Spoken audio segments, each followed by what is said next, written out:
There were tears. He begged me not to be removed from the altar boys, and I took pity on him. I told him that if no one else found out, I would let him stay on. Oh, what a relief. That explains everything. Thanks be to God. Oh, sister, look, it's all a mistake. If I talk to Mr. McGinn? Talk to Mr. McGinn, by all means. But by now, the boy's secret's out, and I'm going to have to remove him from the altar boys, which I think is too bad.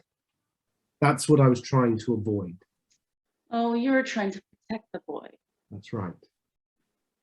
I might have done the same. Is there any way Donald can stay on the altar boys? No. If the boy drank altar wine, he cannot continue as an altar boy. Of course, you're right. I'm just not the disciplinarian that you are, sister. And he is the only Negro in the school, and that did affect my thinking on the matter. It will be commented on that he is no longer serving at Mass. It's a public thing. A certain ignorant element in the parish will be confirmed in their beliefs. He must be held to the same standard as the others. Of course. Do we need to discuss this pageant, or is that just... No, this was the issue. Are you satisfied? Yes.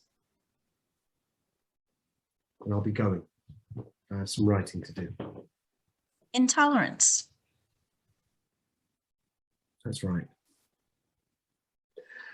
I am not pleased with the way you handled this, sister. The next time you are troubled by dark ideas, I suggest you speak to the Monsignor. Well, what a relief. He cleared it all up. You believe him? Of course. Isn't it more that it's easier to believe him? But we can corroborate his story with Mr. McGinn. Yes. These types of people are clever. They're not so easily undone. Well, I'm convinced. You're not. You just want things to be resolved so you can have simplicity back. I want no further part in this. I'll bring him down, with or without your help. Well, how could you be so sure that he's lying? Experience. You just don't like him. You don't like that he uses a ballpoint pen. You don't like that he takes 3 lumps of sugar in his tea. And you don't like that he likes Frosty the Snowman. And you're letting that convince you of something terrible, just terrible.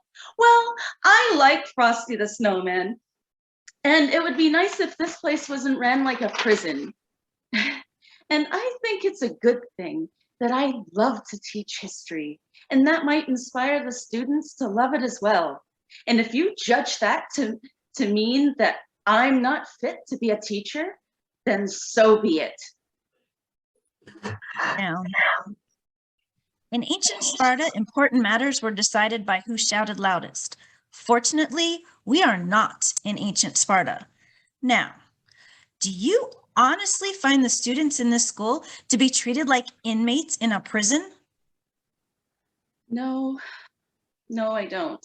Actually, by and large, they seem to be fairly happy, but they're all uniformly scared of you.